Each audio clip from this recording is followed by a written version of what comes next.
NGO of the Fubbi Foundation for Development and Sustainability has secured a partnership with the Gateway Medical Alliance based in the U.S. and the partner, the executive director of that organization is also with us in studio. Fubbi Henrys is the executive director of the group. They both are with us in studio. Good morning and welcome to the show. Good morning. And how's everything? Everything's going great. You just coming to Liberia. Is this the first time? Very first time in Liberia. Just landed this Monday morning and I spent the last 2 days here and looking forward to a great next couple days here. Tell me about your mission there. What's the mission? What our goal at Gateway Medical Alliance is through strategic partnerships, Gateway Medical Alliance serves as a catalyst to improve the lives of the poor and disadvantaged worldwide by providing healthcare resources. Okay. So what Gateway does is we work with the local hospitals, clinics, even individuals in the Seattle area in the United States to collect supplies that are surplus, that are not needed. So it could be a manufacturer has changed product codes, or it could be a hospital's gone from brand 1 to brand 2. Okay. And they want to go ahead and bring those supplies somewhere. So instead of it going in the garbage, going in the landfill, because they're still good supplies, they're able to bless people around the world. Okay. Fubbi, you'd like to tell us how you engaged and how did you meet him or the organization? Yeah, okay. The Fubbi Foundation for Development and Sustainability, we also into several other initiatives: healthcare, agriculture, education. Those are the three main initiatives that we are engaged into, and we were happy to bump into the Gateway Medical Alliance and we met Greg, and we chatted on Facebook and got the links and decided to push for support to Liberia, and they were also glad to be a partner because they've been doing it in. For how long this has been? Yeah, our partnership started in 2016. Okay. Yeah, and we were able to secure the first 40-foot container of medical supplies, which we brought in December. Okay. And we started distribution already. And his visit here will also see that go through because the actual distribution started first with the distribution of crutches and wheelchairs to disabled on the streets.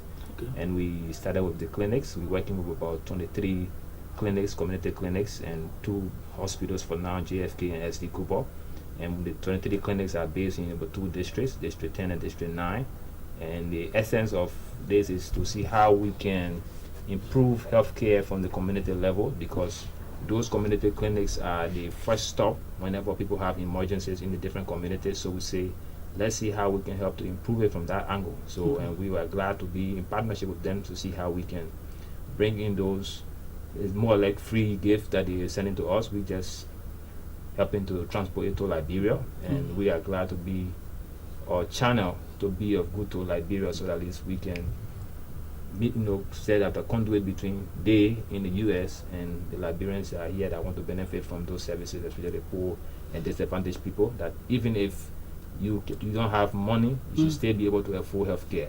So I think that's the entire essence of the whole program. So besides the health sector, what other area are they engaged in?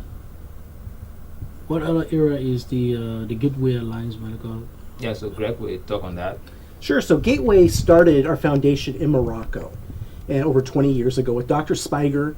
He was a doctor in the Seattle area, and he wanted to go to Morocco and practice medicine, be a doctor. And the reason why he wanted to go to Morocco was because his dad grew up in the U.S. military stationed in Morocco. From there, he realized very quickly a foreigner could not practice medicine in Morocco. So as he met with an individual, he said, "You, Dr. Spiger, are a humanitarian. You can bring supplies to the people of Morocco." So over 20 years ago, that birthed the very first container that was sent from the Seattle area. Okay. With that, over 87 containers have been sent around the world, to Morocco, to Cambodia, to Liberia, to Sierra Leone, to Ghana, to Guinea, many other places along the way. But our partnership... So you partner with local organizations? Or local organizations, and we're also set up as an NGO in Morocco. Okay.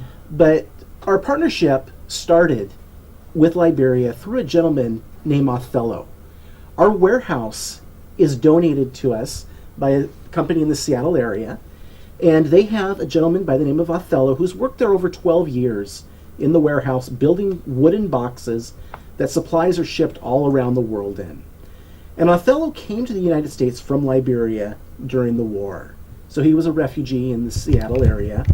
And he continued to tell Dr. Spiger, I would like to see medical supplies sent to my homeland, Liberia. Liberia. I want to see a difference made. So what's his name? His name is Othello. Othello. Okay. And so with that, he said, I want you to meet my pastor at my church. That connection never took place until a couple years. From then, I started at Gateway as executive director in 2014. During that time, the Ebola crisis was taking place here in Liberia. And George Everett, who is also from Liberia, is a pastor in the Seattle area with a Liberian church. And so he said, I want to get together with you. I want to talk about sending supplies to Liberia. So we worked with George to get supplies, and he linked us up with Honorary Cy Joseph. And Honorary Cy helped us get the containers in. And so we sent a total of 4 containers here to Liberia. And then we have 2 that are on their way right now, coming across the Atlantic Ocean, that will be here in April, roughly. And all those supplies are to help the people of Liberia, help the clinics, help the hospitals. So you have several partners there. So yes, we have just Because you mentioned Sir Joseph, Fubbi Yeah. Foundation. so Cy Joseph has put us in contact with Fubbi. Okay. And so we're all working together. Yesterday I spent time with Cy Joseph going through some of the places the earlier containers visited and looked at some of the clinics and hospitals in the area. So when you get to the hospitals and clinics, what do you see? What do I see? I see people needing care. People need to be loved on. Now, each of us come to the hospital or to a clinic for all different reasons. It may be minor, it may be major. But each person needs to be taken care of. Each person needs to get the treatment that they need. So I've seen, if I was to compare it to the U.S. level, it's a night and day situation. For example, the rooms, the wards that people are in. Here, I saw rooms that had maybe 6 to 8 people that would stay in a ward. It's quite appalling. And in Seattle, we complain if we share a room with somebody. We want our own private room. Okay. So that's one difference. Also, the availability of certain supplies and equipment. A lot of the clinics I'm hearing need more laboratory equipment.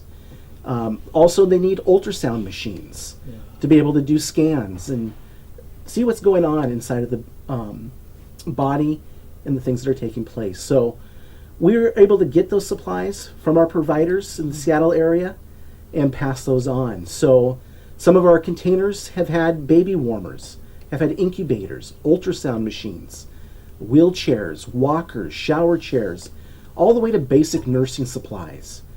And then other places we're able to send high-tech stuff.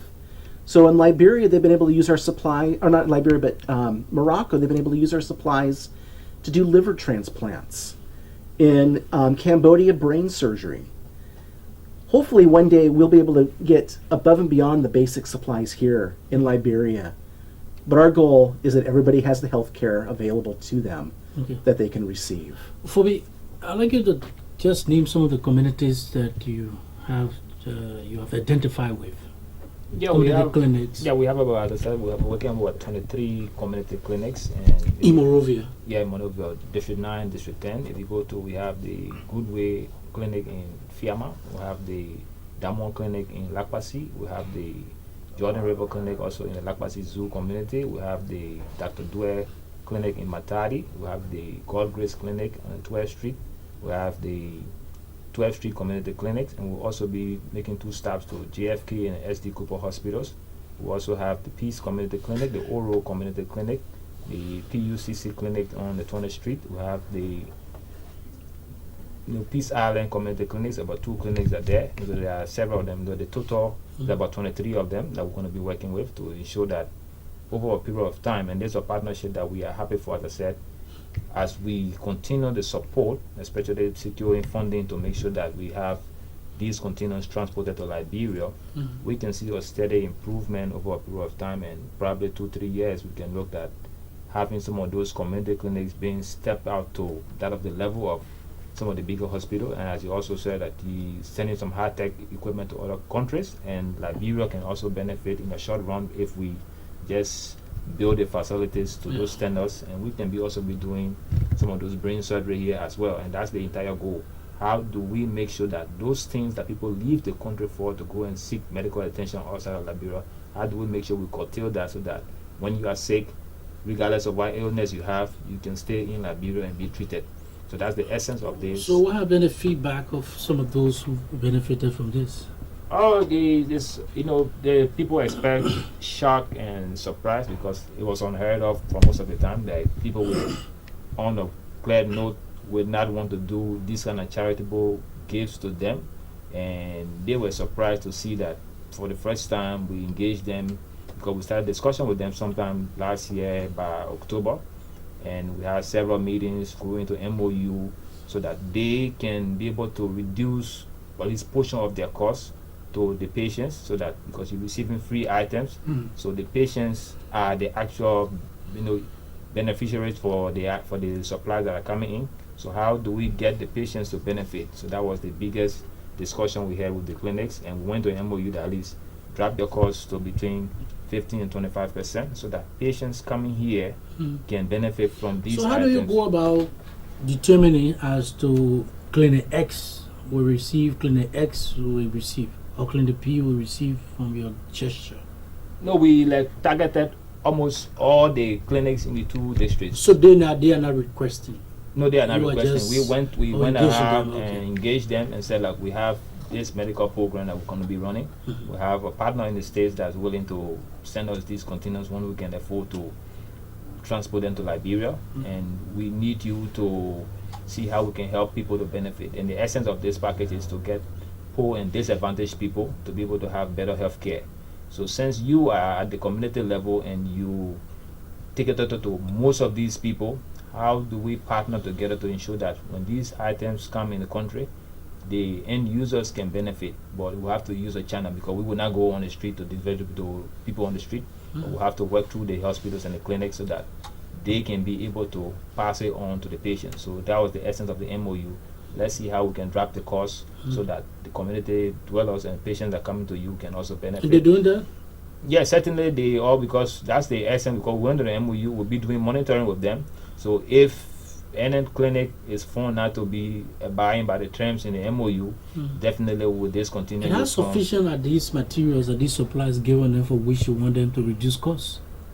No, it's a continuous process. As you heard Greg said, we have 2 more containers that will be landing here in April. Okay. And so it's not a one-shot deal. So it's something that we're going to be doing periodically. So as and when we raise funding, we'll always knock on his door and say, look, Greg, we need your support. Can you give us additional container by August? Can you give us additional container by December?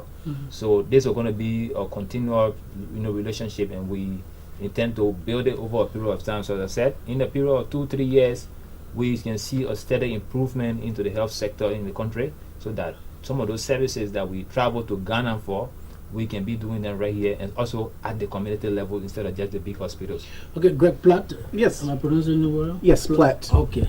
You like to tell us, how are you sourcing these materials or these supplies there in the United States? So how do we get the supplies? Yeah.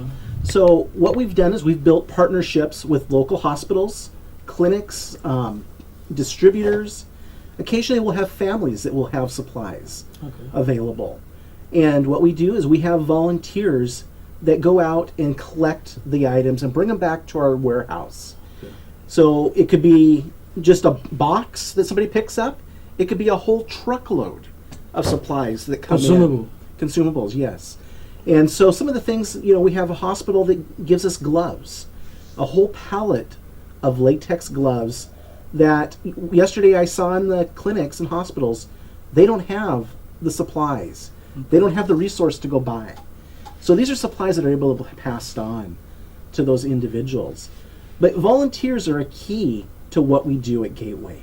Last year, we had over 6,703 hours of volunteer hours that were given by about 107 people. Coming into our warehouse, maybe on a Tuesday or Thursday or another time, sitting there packing